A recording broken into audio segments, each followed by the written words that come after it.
Bienvenue dans la rétrospective de la période des questions. Ici Donna Skelly, présidente de l'Assemblée législative de l'Ontario. 1986, quelle année! À l'époque, un trajet en TTC coûtait 45 cents pour les enfants et $1 pour les adultes. On pouvait s'acheter une paire de bas pour 77 cents chez Honesteads. Et la population de l'Ontario était d'environ 9 millions de personnes. Regardons quels étaient les sujets d'actualité pour la province à l'époque.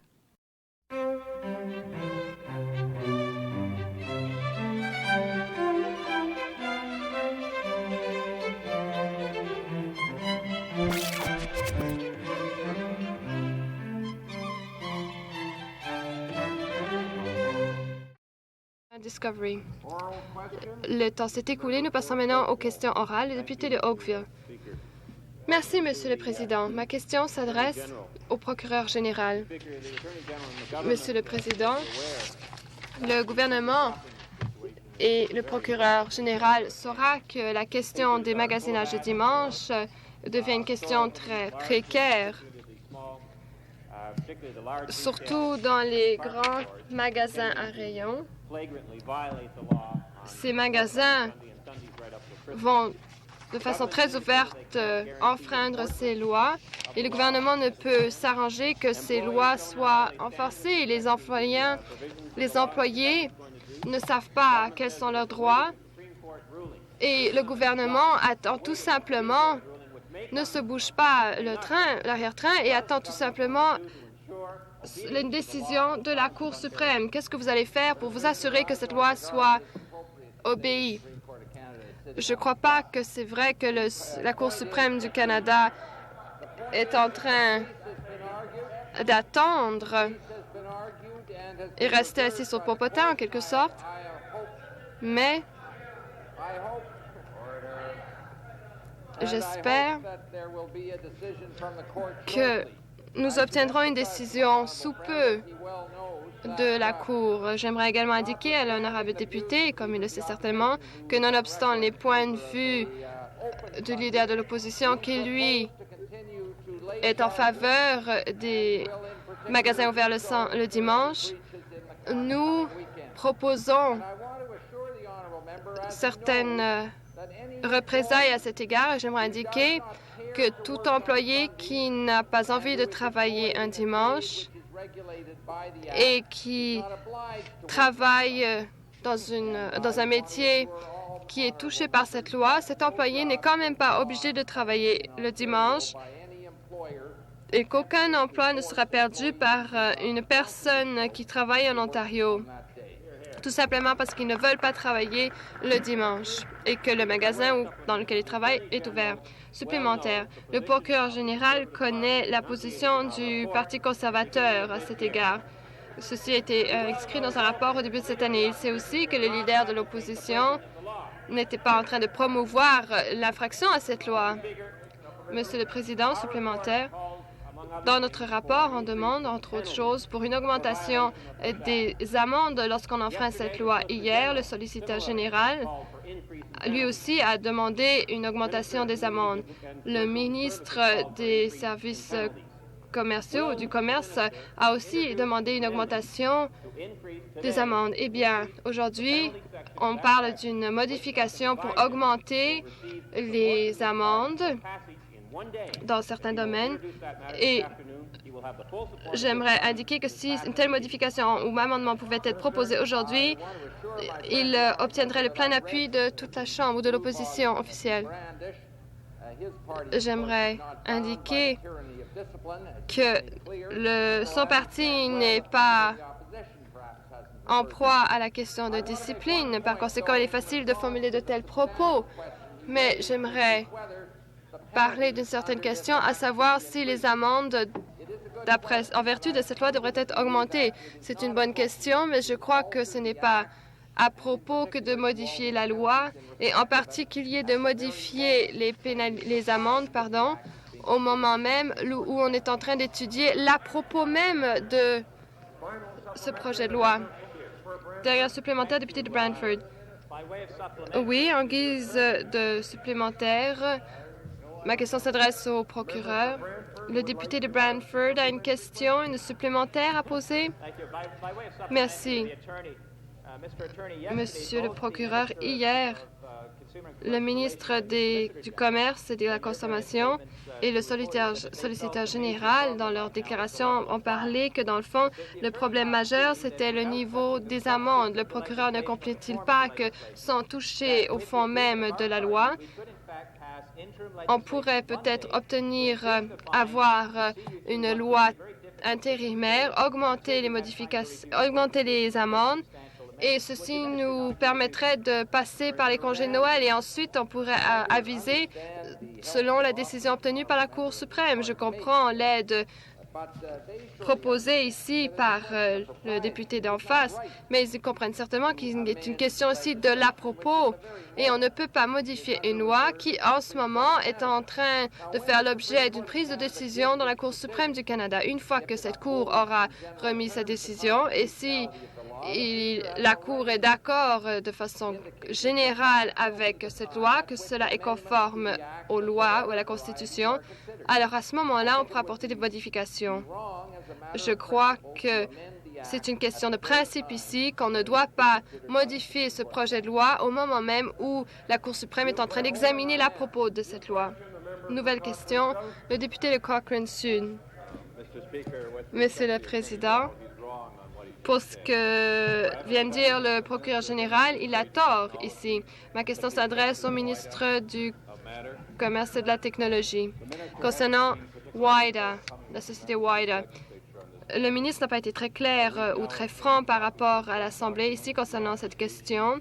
On a obtenu l'affidavit, on a obtenu également d'autres documents et j'aimerais savoir où son ministre ou son gouvernement a essayé d'obtenir les 462 525 $ et 92 sous, où se trouvent les 484 676 000 payés à Budrow, ou encore les 60 000 payés à quelqu'un d'autre.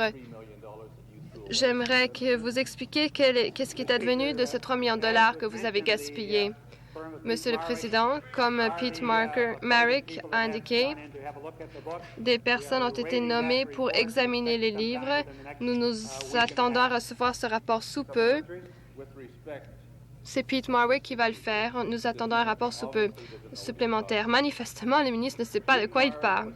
Pete Marwick a été nommé en tant qu'administrateur séquestre intérim par rapport à une certaine compagnie et rien du tout à voir avec Budrow, Wazinski ou Canadian Intercore. Qu'est-ce que vous faites? Quelles sont les mesures que vous prenez pour retrouver cet argent des contribuables qui sont maintenant entre les mains de ces personnes? Qu'est-ce que vous faites? Eh bien, Monsieur le Président, nous avons l'intention d'attendre le rapport de Pete Marwick. Nous allons voir qu'est-ce qui s'est passé exactement et les raisons pour lesquelles ce qui s'est passé s'est passé. Ici, c'est encore une fois un camouflage du gouvernement dans cette question concernant la société. Nous avons déjà des documents qui prouvent que certaines personnes qui déjà avaient à voir avec l'enquête concernant le comité des comptes publics avaient des liens personnels ici. Nous savons également que ces avocats ont rencontré brièvement le procureur général. Et vous devez tout de suite mener une enquête criminelle ou judiciaire ici pour qu'on puisse récupérer l'argent des contribuables tout de suite. Il n'y a pas de camouflage du tout. Ce gouvernement a agi cette fin de semaine lorsque ce gouvernement pensait que le moment était venu d'agir parce que la dite société n'était pas prête à collaborer lorsque, justement, le comité des comptes publics lui a demandé de pouvoir examiner certaines questions. Nouvelle question, le député de York Sud. J'ai une question qui s'adresse au Premier ministre. Je me demande si celui-ci peut nous dire les raisons pour lesquelles ce gouvernement continue à autoriser le commerce par rapport aux lits dans les foyers pour personnes âgées ou même de ces personnes âgées même, alors qu'il y a beaucoup de rapports qui montrent que ceci cause la mort de personnes. Il y a des enquêtes qui montrent que les personnes meurent lorsqu'ils sont obligés de changer d'endroit. Pourquoi est-ce que vous faites ceci? Pourquoi changez-vous les personnes de place? Je suis désolée que le ministre de la Santé ne soit pas ici pour soulever la question. Certainement, je vais parler de vos préoccupations au ministre. Et c'est là des préoccupations, donc je en ferai part. Le premier ministre peut certainement marmonner pour s'en sortir ici, mais c'est pas facile parce qu'il y a des personnes ici qui meurent à cause d'une telle pratique du gouvernement et le gouvernement ne fait rien pour cesser la pratique de jouer aux lits musicaux en quelque sorte avec les personnes âgées. Je parle entre autres d'un foyer à St. Thomas et maintenant d'un autre foyer dont le propriétaire est Crossing Care. Pourquoi est-ce que ce trafic en quelque sorte avec les personnes âgées et les lits continue alors que nous savons que ça crée la mort de personnes? Je m'excuse, mais je ne connais pas le nom des faits que vous nous relatez, ni non plus du nom du foyer en question. Comme je vous ai dit, je serais heureux d'en parler au ministre de la Santé. Celui-ci serait prêt à vous en parler lorsqu'il sera là. Monsieur le Président, je vais suggérer au Premier ministre qu'il s'agit là d'une question très sérieuse et que le ministre de la Santé n'a pas répondu quand on lui a posé des questions concernant le cas à St. Thomas, quand on a parlé des gens qui avaient acheté un foyer de soins infirmiers et a obligé les gens à déménager. Et ce transfert risque de tuer des gens. Et la même chose risque d'avoir lieu à Woodstock. Et la même compagnie est impliquée.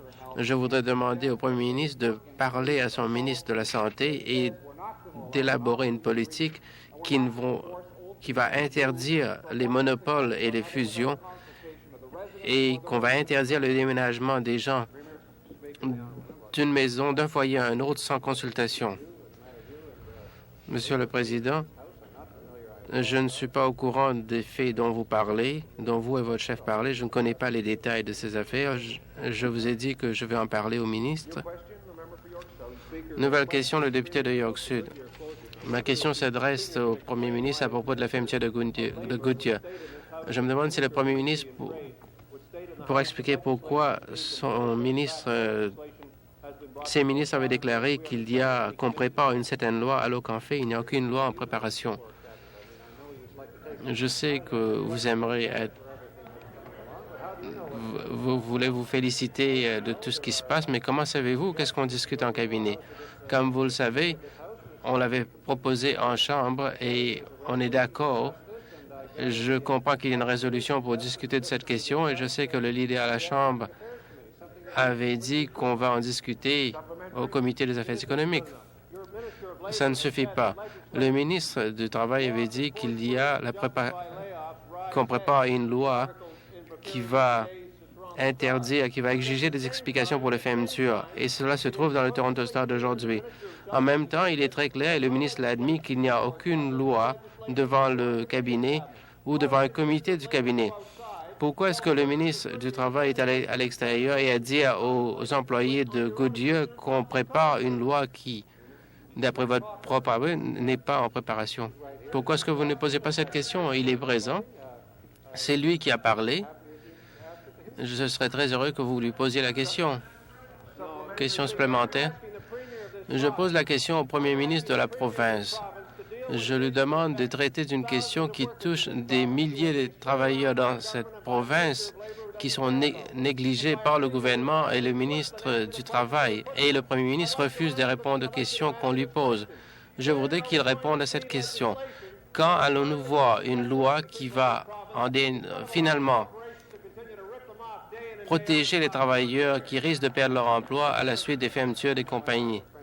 Je sais que l'honorable député préfère hurler et insulter des gens, mais je peux vous dire que nous prenons les mesures qui s'imposent dans cette situation en particulier. Il y a beaucoup de solutions de réchange qu'on examine actuellement. Si vous recommandez qu'on fasse adopter une loi pour dire qu'on devrait interdire la fermeture des usines dans cette province, c'est quelque chose qui n'aura jamais lieu. Nous faisons beaucoup de travail et nous essayons de trouver des solutions constructives Est-ce qu'on peut trouver des solutions ou non? Je ne sais pas, mais je peux dire à l'honorable député, si vous voulez donner des instructions à vos membres pour assister aux délibérations du comité, nous serons très heureux de vous accueillir. Nouvelle question. Le député de Brantford. Monsieur le Président, ma question s'adresse au ministre du Commerce, de l'Industrie et de la Technologie.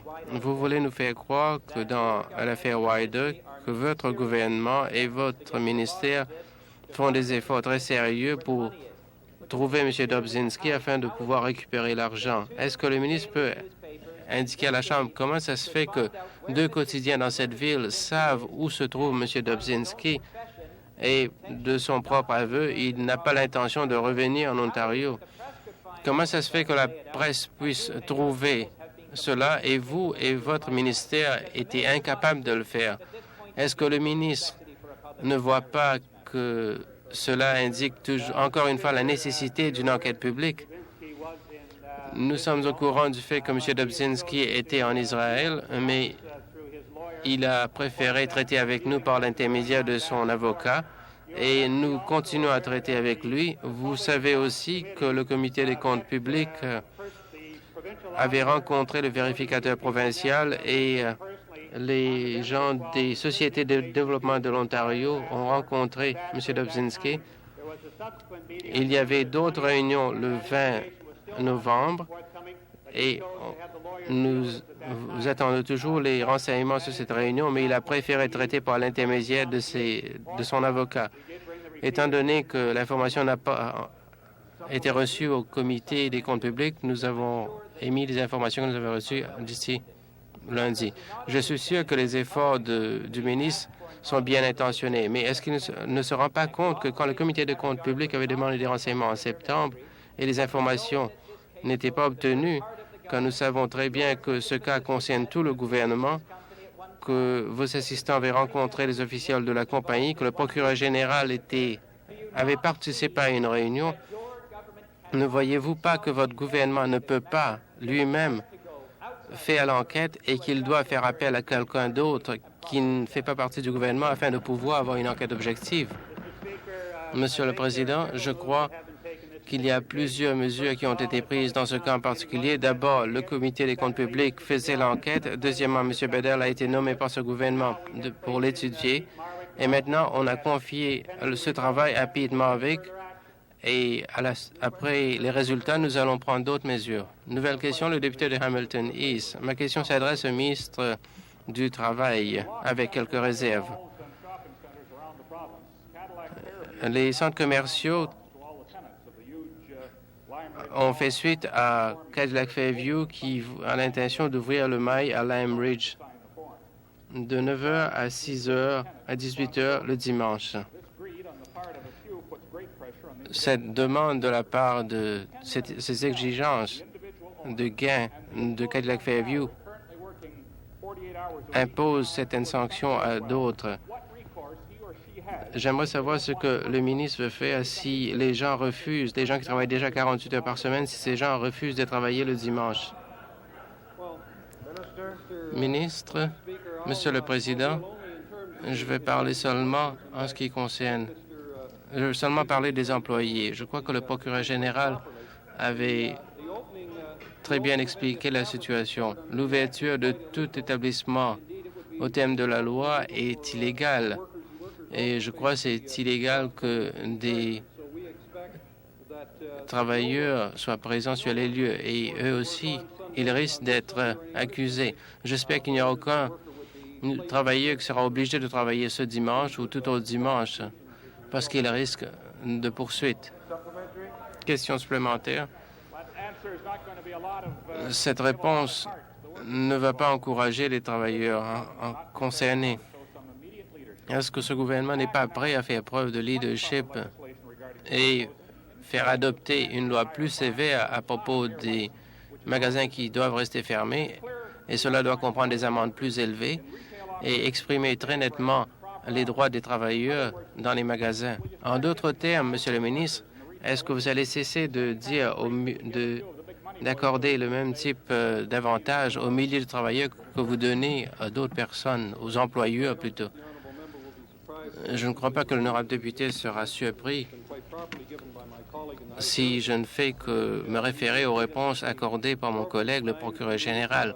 Il avait dit que le moment approprié d'adopter des mesures en ce qui concerne les modifications à la loi devrait être après la décision de la Cour suprême et qu'en fait, le premier ministre avait indiqué il y a quelque temps que toute modification proposée par ce gouvernement devrait être présentée après la décision de la Cour suprême. Nouvelle question, le député de Sarnia.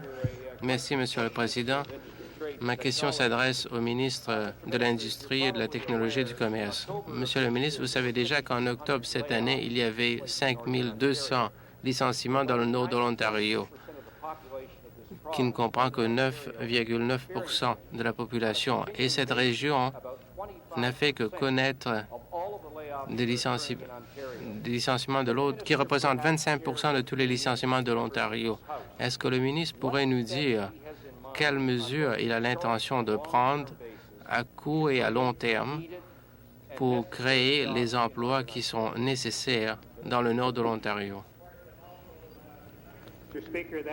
Monsieur le Président, pendant que vous étiez au gouvernement, le taux de chômage était aussi très élevé, peut-être plus élevé.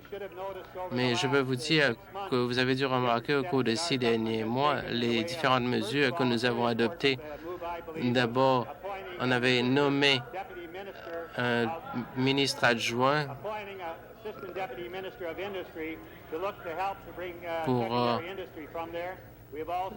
pour l'implantation des industries secondaires dans cette partie de la province. Nous avons aussi investi de l'argent dans la Société du développement du Nord de l'Ontario, et tout cela afin de créer des emplois dans le Nord. Monsieur le Président, c'est peut-être bien de rappeler le ministre que le taux de chômage relatif au moment où il y avait un autre gouvernement était encore plus intéressant que ce que vous avez réussi à accomplir, parce qu'à ce moment, le chômage était plus élevé partout dans le pays. Qu'est-ce que vous avez l'intention de faire à propos du taux de chômage de 15,5 % à Sault Ste. Marie? Qu'allez-vous faire à propos des 65 licenciements à Wawa ou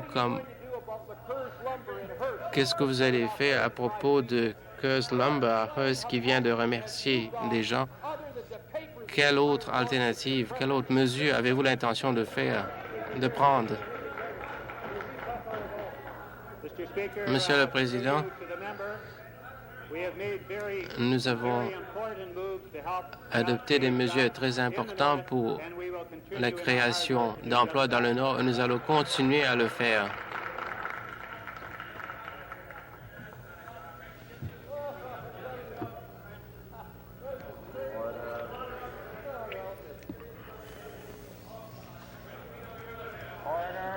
À l'ordre.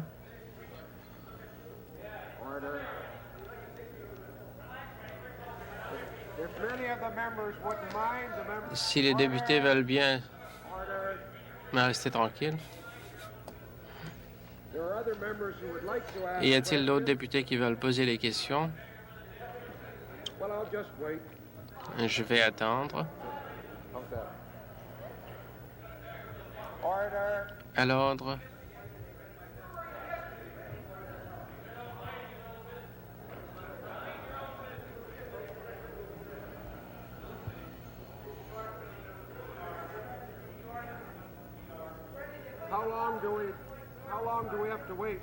Combien de temps doit-on attendre avant que quelqu'un d'autre puisse poser des questions?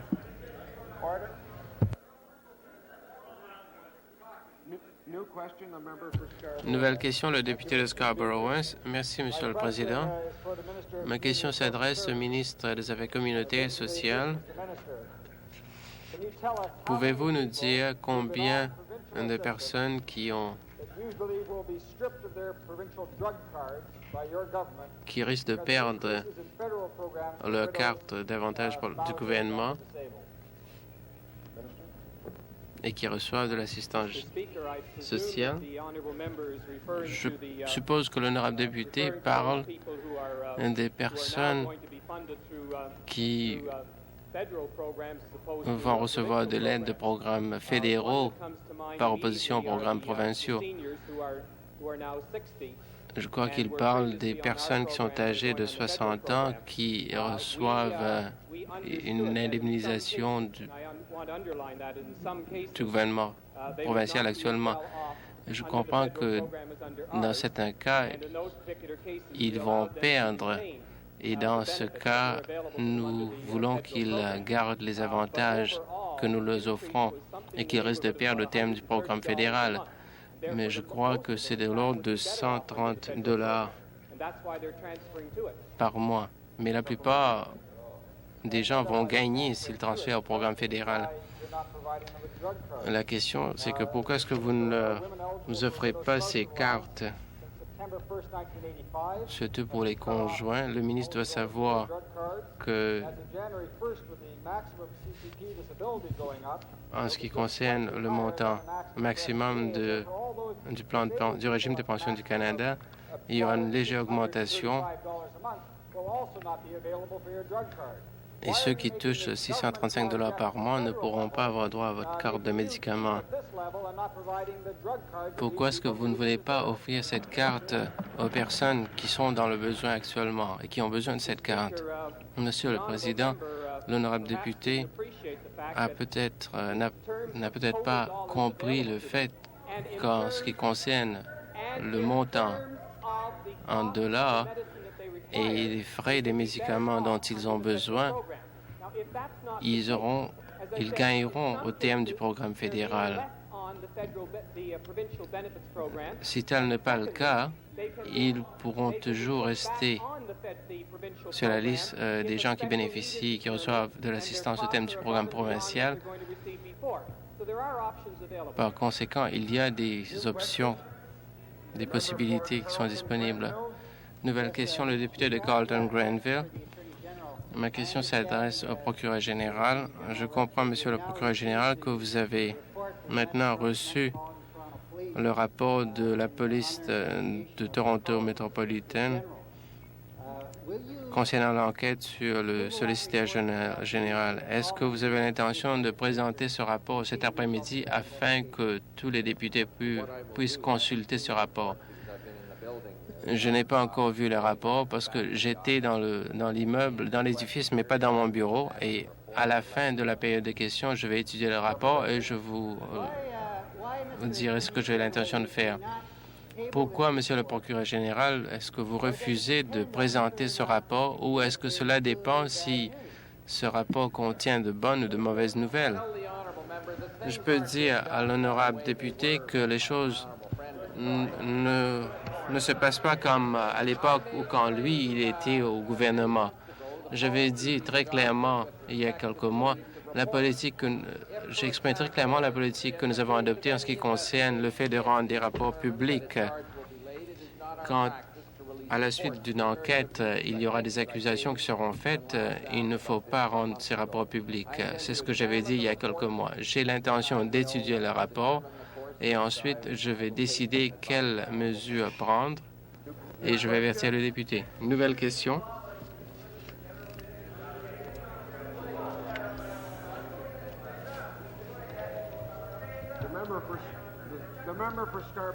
Le député de Scarborough Centre sait qu'il y a une certaine rotation et je vais certainement lui offrir la parole pour la prochaine question. Nouvelle question, le député de Nickel Belt. Merci, Monsieur le Président. Ma question s'adresse au ministre du Travail à propos de la mort du mineur de Inco, M. Dick Carson, plus tôt cette année.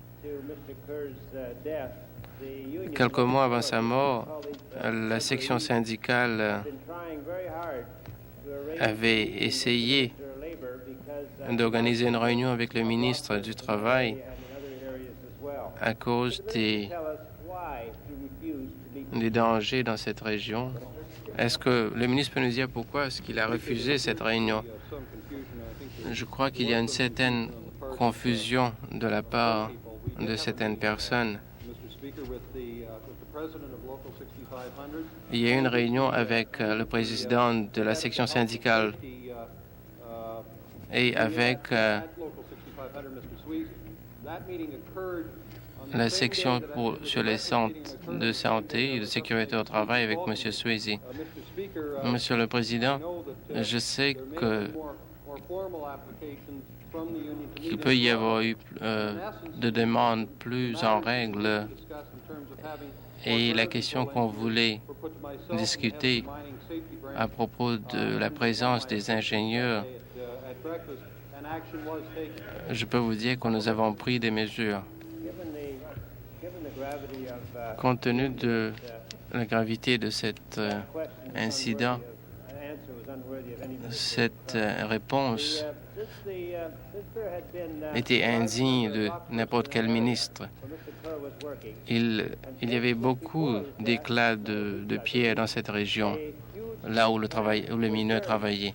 Et étant donné qu'il était enseveli sous une pile de pierres et compte tenu du danger que cela présente, est-ce que le ministre peut nous assurer qu'il va porter des accusations contre INCO pour la mort de ce mineur?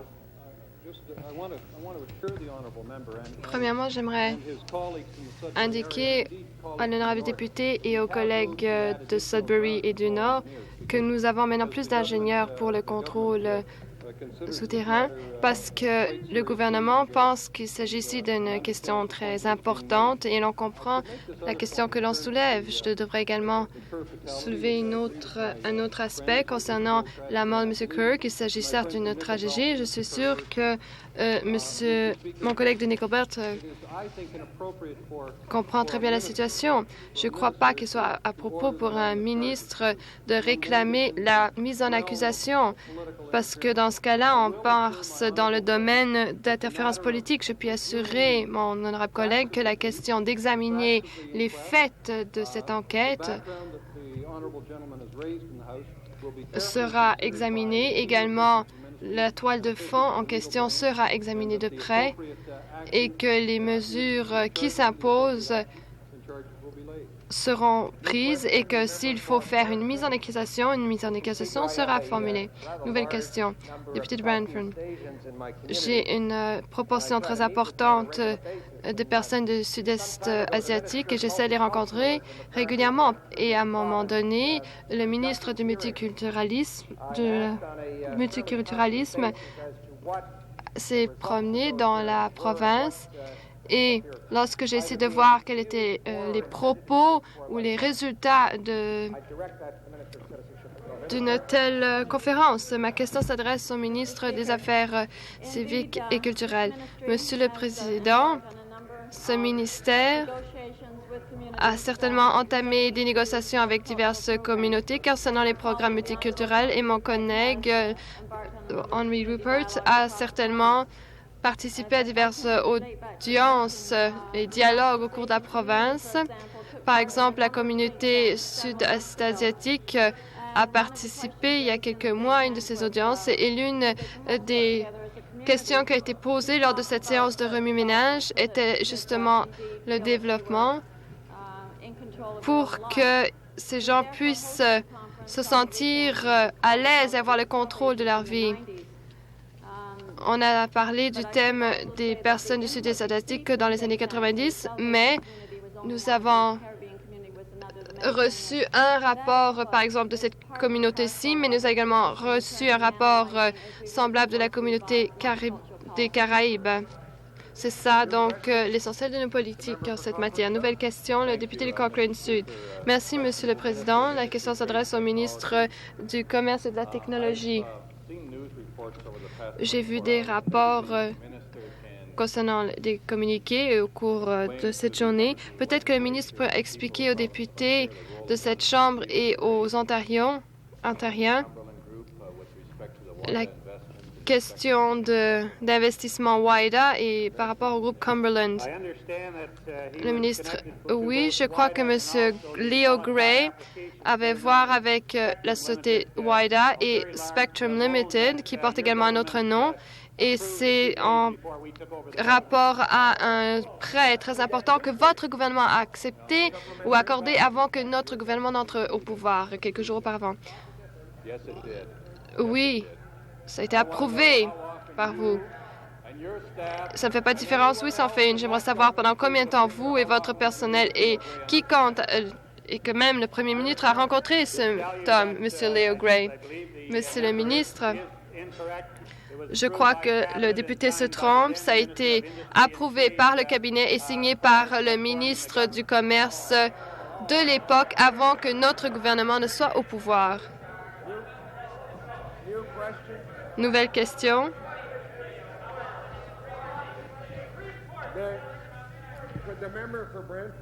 Le député de Brantford voudrait-il, s'il vous plaît, attendre avant de poser la question? Non, ce n'est pas au président de décider.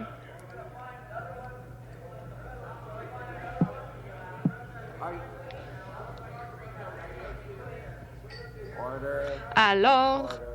À l'ordre. Alors, nouvelle question, le député de Hamilton West.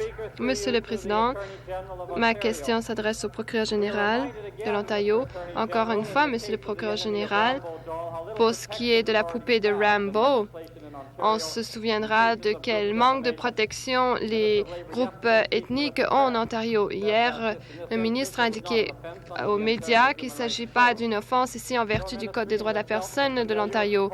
Votre ministre et vous-même savez quels sont les propos tenus dans les rapports, divers rapports qui ont été proposés, entre autres ce que M. Waller, mon collègue, a indiqué concernant les inquiétudes en rapport de cette poupée.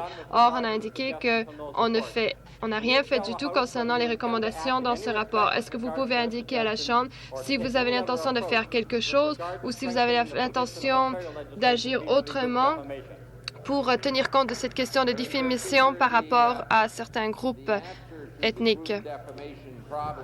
La réponse à cette diffamation par rapport à certains groupes, comme l'honorable député, se trouve également dans le problème de classe. Parfois, lorsqu'on traite de cette question de classe, que ce soit une victime de délits de responsabilité ou d'autres genres de délits, cela relève de cette même question. Je puis indiquer au problème que je puis dire aux députés que je suis en train d'examiner le problème. Je ne sais pas si l'on pourra obtenir une solution avant le rapport de M. Zubert par rapport, donc par conséquent, ce serait vers la fin du printemps. Monsieur le Président, peut-être que le procureur général pourrait nous en dire un peu plus et nous indiquer justement combien il est difficile de traiter de ce recours, de cette question de recours collectif. Et peut-être on pourrait, par exemple, ajouter aux premières sections les extraits de phrases, par exemple, au groupe de personnes. Et ceci permettrait de circonscrire d'autant mieux le problème. Et on pourrait donc modifier le libellé de ces premiers articles. Et je me demande si le procureur général peut me dire quel sera l'échéancier en regard de cette question et quelle est l'importance de cet obstacle. Qu'est-ce qui l'empêche de faire quoi que ce soit? Parce qu'il s'agit ici de quelque chose de fort important. Monsieur le Président, je connais bien M. Lawler et si j'examine les propos de son rapport, c'est-à-dire de changer la Commission sur les droits de la personne en une sorte de tribunal et de changer les pouvoirs et que cette commission serait dans le fond en train de traiter des divers délits.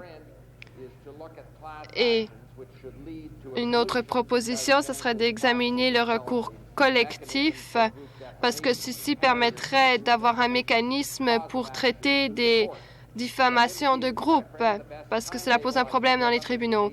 Et la meilleure échéancier que je puis lui offrir, c'est la date que je lui ai proposée plus tôt. Nouvelle question, le député de Carleton-Granville. Oui, Monsieur le Président, j'ai une autre question qui s'adresse au procureur général. Monsieur le procureur général, au cours des quelques dernières semaines, plusieurs fois, vous avez indiqué que vous n'êtes pas responsable, vous n'êtes pas la personne responsable pour mettre en accusation. Concernant les allégations à l'égard du solliciteur général, qui va prendre la décision de porter des accusations ou pas à l'égard du solliciteur général? Est-ce que ce sera la Sûreté de l'Ontario? Est-ce que ce sera le cabinet ou est-ce que ce sera le solliciteur général en personne ou qui? Ce sera la Sûreté, probablement un officier, celui qui est en train de mener l'enquête, et c'est à lui de décider, d'après les renseignements qu'il aura glanés, à savoir s'il a les fondements nécessaires pour mettre en accusation et s'il va agir de la sorte. Je suppose, d'après la réponse que vous allez lui donner, que vous allez lui donner des avis, à savoir si oui ou non il devrait proposer une mise en accusation. Pourquoi sinon est-ce que vous allez recevoir une copie du rapport de l'enquête? Le ministre. Comme j'ai indiqué à mon collègue déjà plus d'une fois, et tout récemment, hier soir à 18 heures, la Sûreté a le droit de demander l'aide légale ou juridique avant de mettre en accusation. Parfois, il s'agit d'une question tout à fait simple, si simple qu'on n'a pas nécessairement besoin d'avoir recours à des conseils juridiques. Parfois, il s'agit de cas plus complexes et c'est plus compliqué. Et je ne crois pas qu'ici, on aurait des choses anormales qui se dérouleront. Député de Welland-Thorold, ma question s'adresse au ministre des Affaires financières. Je voudrais indiquer au ministre que maintenant, il doit savoir, s'il ne sait déjà pas, que les caisses populaires et autres institutions bancaires du même genre sont tout à fait contre le changement du programme que vous essayez de leur imposer. Il doit également savoir maintenant que si l'on adopte ce programme peut en fait porter de mauvaises choses contre les classes populaires les plus faibles et peut même toucher les autres. Et ce n'est pas là le but de ce programme. Est-ce que pourrait peut-être changer l'échéancier, qu'on change cette échéancier de 5 ans et qu'on puisse accorder une abstention également pour le remboursement de 50 ou 70 millions de dollars de prêts que vous êtes obligés à accepter? Monsieur le Président, je suis heureux de pouvoir entendre une telle question. Ça me donne la possibilité d'expliquer exactement ce qu'est ce programme et ce qui n'est pas. Si vous avez lu le rapport du vérificateur général, vous remarquez que l'un des principaux commentaires concernant les institutions financières de l'Ontario, c'est la préoccupation avec les nouveaux mouvements auprès des caisses populaires. J'aimerais indiquer à l'honorable député que j'ai passé beaucoup de temps à faire des visites dans diverses régions de cette province. J'ai rencontré les gérants de ces caisses populaires et plusieurs fois, en public également, je leur ai dit que s'ils n'étaient pas en mesure de rencontrer cette échéancier de 5 ans, par conséquent, ils pourraient accepter ce programme spécial qui serait de 7 ans, 10 ans, voire plus. On serait prêt à les aider, mais ma préoccupation principale, c'est que nous avons un système qui a un déficit de plusieurs millions de dollars, de 78 millions de dollars, et nous avons un service, on aurait 50 millions de dollars de prêts. Ils ne sont pas obligés de l'accepter, mais ils peuvent le recevoir et nous avons des taux d'intérêt très concurrentiels. Il y a 800 caisses populaires en Ontario qui ont des avoirs de quelques 7 milliards de dollars. Et nous voulons nous assurer que c'est une source d'institutions financières fortes. Certains d'entre eux ont des problèmes et nous voulons nous assurer que ces institutions puissent s'en sortir. Le ministre doit savoir que ce ne sont pas les caisses populaires au cours des quelques années qui ont beaucoup puisé dans les deniers publics. C'est plutôt les banques et les fiducies. Et les caisses populaires, en se fusionnant, n'ont pas coûté un sou, ni au gouvernement, ni à leurs membres. Vous avez dit que vous êtes rendu dans divers coins de l'Ontario, mais vous n'avez pas écouté aux objections qu'ont formulées les caisses populaires à votre proposition. J'aimerais demander la question suivante au ministre. Concernant les banques privées, donc, pourquoi est-ce qu'ils ne seraient pas en mesure d'emprunter au sein de leur propre réseau, alors qu'il y a déjà quelques 850 millions de dépôts en tout comme réservoir. Donc, Et si l'on pense que le personnel des caisses populaires ont fait beaucoup pour remettre sur un bon pied les caisses populaires, que ces personnes vont pouvoir continuer à faire un bon travail au sein de leur réseau dans le cadre de l'OSDIC. Je peux indiquer à l'honorable député qu'en ce moment, le système des caisses populaires a un déficit de quelques 80 millions de dollars. Ils n'ont pas un surplus, ils ont un déficit dans tout le réseau, un déficit de 80 millions de dollars.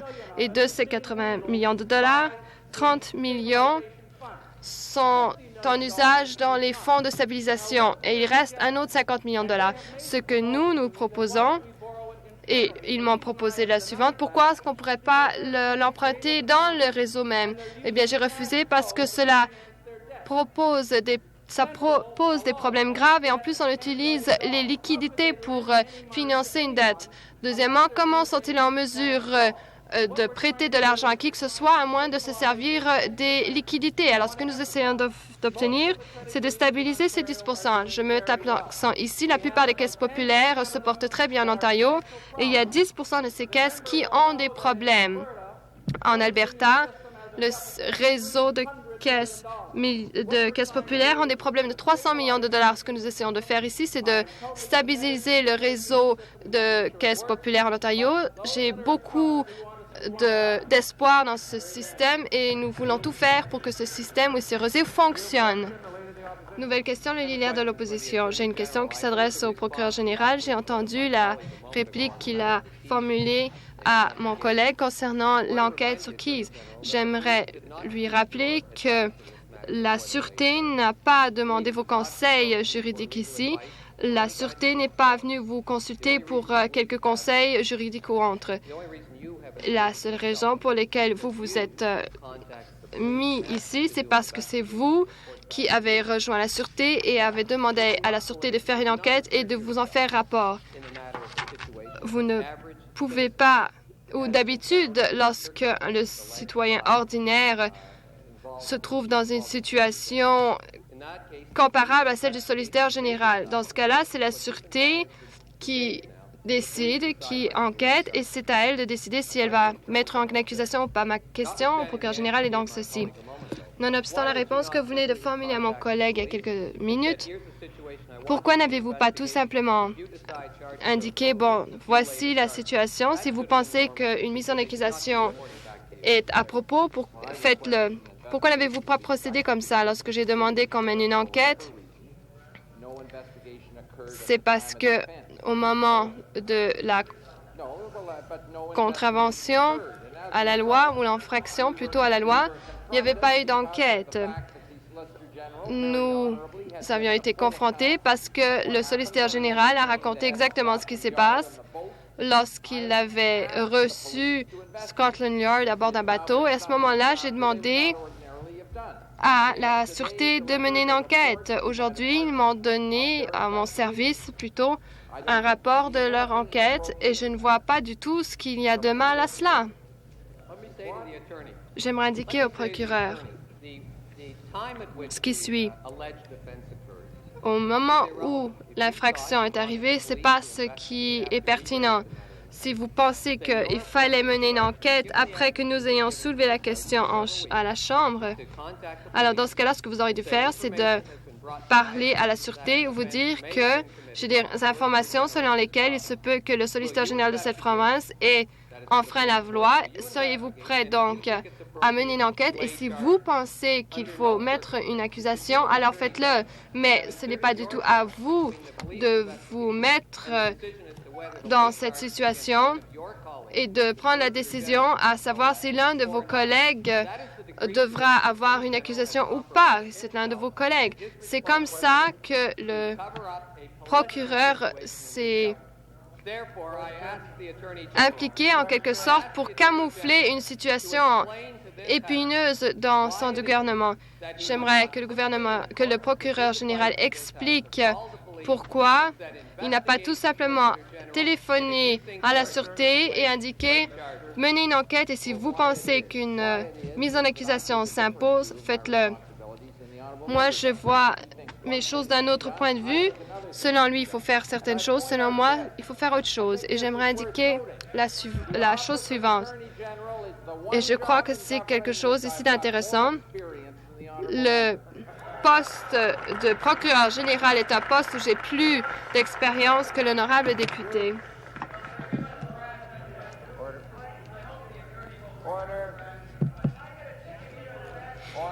À l'ordre.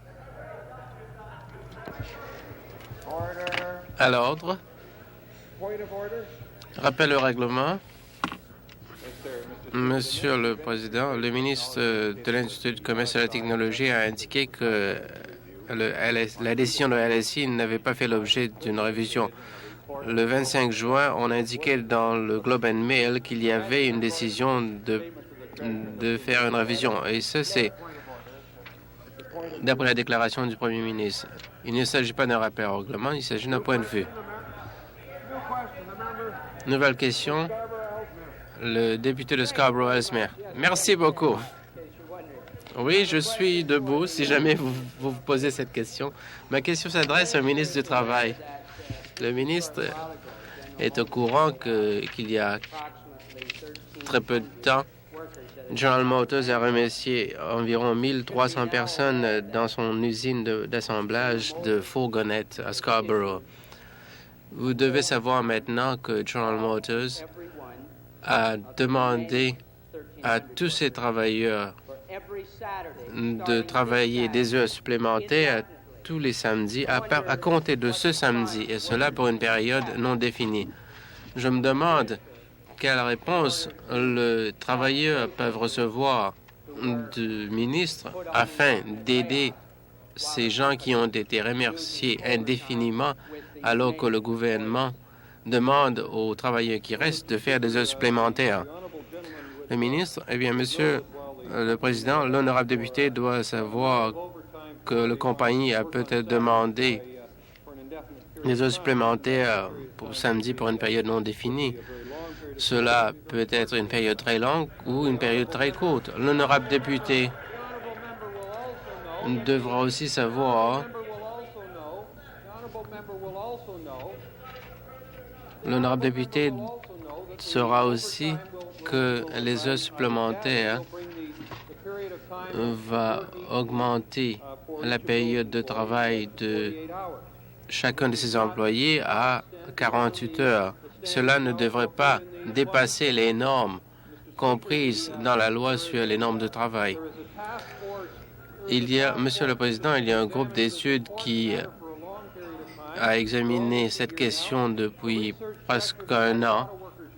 Le directeur des recherches du syndicat des travailleurs unis de l'automobile était membre de ce groupe d'études et j'attends de recevoir le rapport de ce groupe d'études. Question supplémentaire, le député de Scarborough-Ellesmere. Comme d'habitude, la réponse du ministre indique que l'effort fait par le gouvernement est aussi rapide que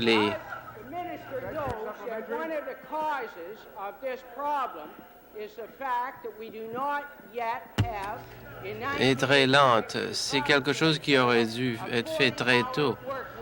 En 1986, on devrait avoir une semaine de travail de 40 heures. Quand allez-vous décider que c'est grand temps d'introduire une semaine de 40 heures de travail en Ontario?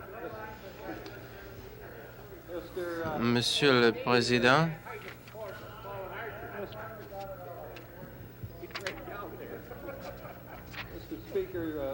Monsieur le Président, quelles que soient les modifications appropriées à la loi sur les normes du travail et sur le nombre d'heures à travailler par semaine, ces modifications seront adoptées après que le groupe d'études qui est constitué des personnes du gouvernement ou de l'industrie, nous allons discuter de cette question très importante de normes de travail au cours des années 80 et même pendant les années 90. Il n'y a aucun doute que les dispositions de la loi devraient être mises à jour. Je regrette, Monsieur le Président, que quand je vais apporter des changements, j'aimerais le faire de manière appropriée. Il est clair que les questions sont très compliquées, mais les solutions ne sont pas aussi simples que mes amis en face voudraient nous le faire croire. Ils croient toujours, Monsieur le Président, que les solutions sont très simples, mais elles ne sont jamais simples. Nouvelle question. Le député de Burlington Sud. Merci, Monsieur le Président. Ma question s'adresse au ministre du Travail. Maintenant que le manque d'action du gouvernement en ce qui concerne l'ouverture des magasins le dimanche a entraîné un chaos dans le milieu du commerce au détail et les travailleurs ne savent pas quoi faire, je voudrais demander au ministre, compte tenu que les magasins de la baie ont dit qu'ils vont ouvrir le magasin le dimanche, il s'agit j'ai reçu une question d'une employée, Mme Susan Lanton, qui travaille à Oakville, un magasin de la baie, à qui on a dit, si vous ne pouvez pas vous adapter, vous devrez changer d'emploi. Ma question au ministre est celle-ci. Est-ce que vous avez l'intention de téléphoner au magasin de la baie et de faire une enquête? Monsieur le Président, si l'honorable député veut nous donner d'autres détails, nous allons nous mettre en rapport avec la personne en question. Il doit être très clair au terme de la loi, Monsieur le Président, que c'est illégal non seulement pour ces magasins d'ouvrir leurs portes le dimanche, mais c'est aussi illégal pour les employés de travailler. Et comme il avait indiqué, comme le procureur général avait indiqué, nous ne pensons pas qu'il va y avoir un seul emploi de perdu à la suite de ces actions. Et je voudrais indiquer à la Chambre que ces compagnies qui pensent à violer la loi de l'Ontario ne doivent pas demander la collaboration de leurs employés. Question supplémentaire. Je suis très content que le ministre est intéressé à recevoir de plus en plus renseignements. Vous avez ces détails et j'espère que d'ici demain, vous pouvez informer cette Assemblée à propos de votre conversation avec le magasin à la baie. Comme question supplémentaire, qu'en est-il des milliers de travailleurs dans le commerce au détail en Ontario? Qu'est-ce que vous allez faire pour eux? Je crois que je viens tout juste de répondre à cette question. Vous savez, c'est une situation malheureuse. Nous sommes dans une situation... Taisez-vous pendant une minute. Si vous avez une question à poser, posez-la. Monsieur le Président, nous faisons face à une situation à l'ordre où, malheureusement, nous nous trouvons dans une situation où, malheureusement, un certain nombre de détaillants ont choisi de ne pas respecter la loi de l'Ontario. Et à la suite de cette décision, nous nous trouvons dans une situation très difficile. Nous essayons de traiter de cette question de la manière la plus appropriée et je peux indiquer, je voudrais dire au député de Scarborough Centre que le député de Sudbury-Est avait dit à plusieurs reprises que les interventions verbales ne sont pas acceptées au cours de cette période. Le député d'Algoma. Merci, Monsieur le Président. En l'absence du ministre de la Santé, je voudrais poser ma question au ministre du Développement du Nord et des Mines, c'est-à-dire le Premier ministre. En ce qui concerne les difficultés d'attirer des professionnels de la santé dans le nord de l'Ontario, le Premier ministre doit savoir que malgré les efforts du ministre de la Santé et des efforts de St. Joseph Hospital, de Elliott Lake, à compter du 15 décembre, il n'y aura pas d'anesthésiste dans cette communauté. Cela veut dire que dans les cas d'urgence, qu'il s'agisse d'un accident dans les mines ou d'un accident automobile, ou peut-être une césarienne comme il y en avait eu la semaine dernière, il faudra transporter le patient à Sault Ste. Marie ou à Sudbury. Est-ce que le Premier ministre peut dire qu'est-ce que ce gouvernement compte faire pour assurer que nous ne devons pas continuer à dépendre des transferts locaux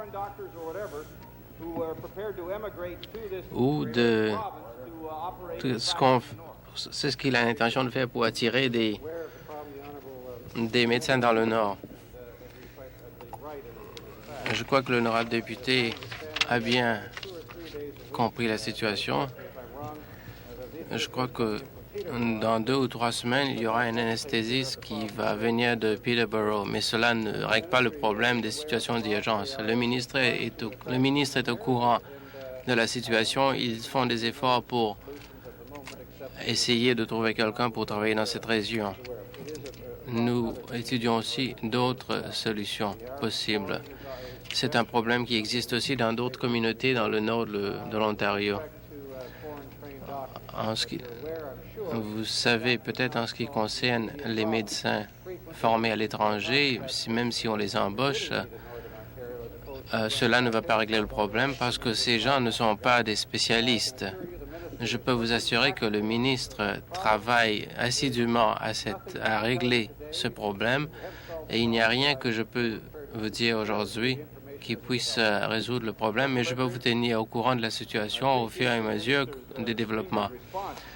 Je remercie le Premier ministre pour sa réponse, mais dans ce cas en particulier, nous pourrons peut-être former davantage de médecins généralistes pour agir comme anesthésistes.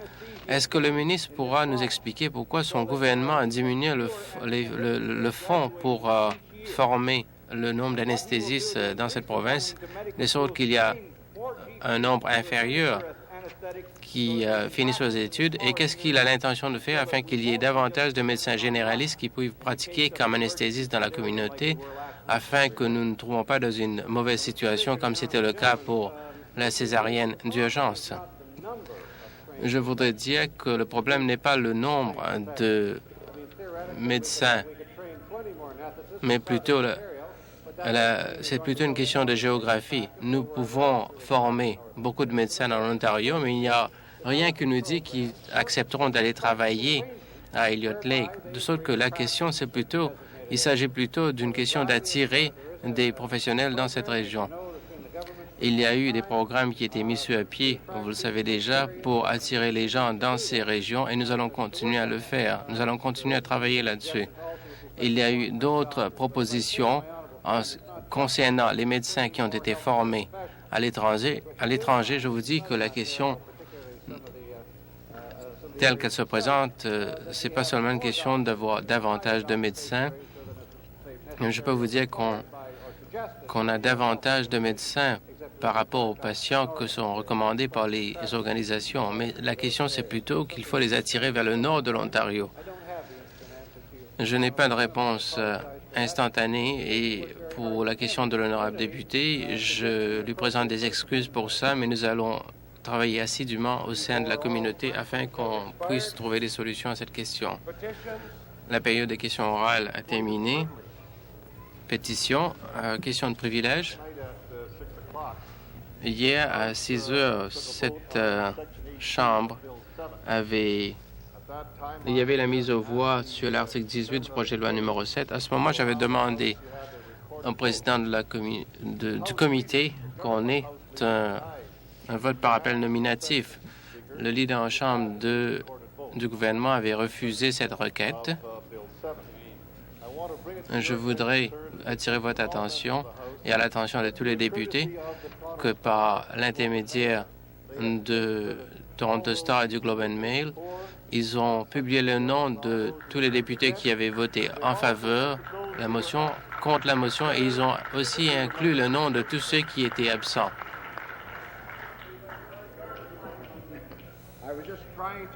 J'essayais de comprendre le député sur cette question de privilège. Je comprends que la façon dont je le comprends, vous voulez exprimer vos remerciements au Globe and Mail.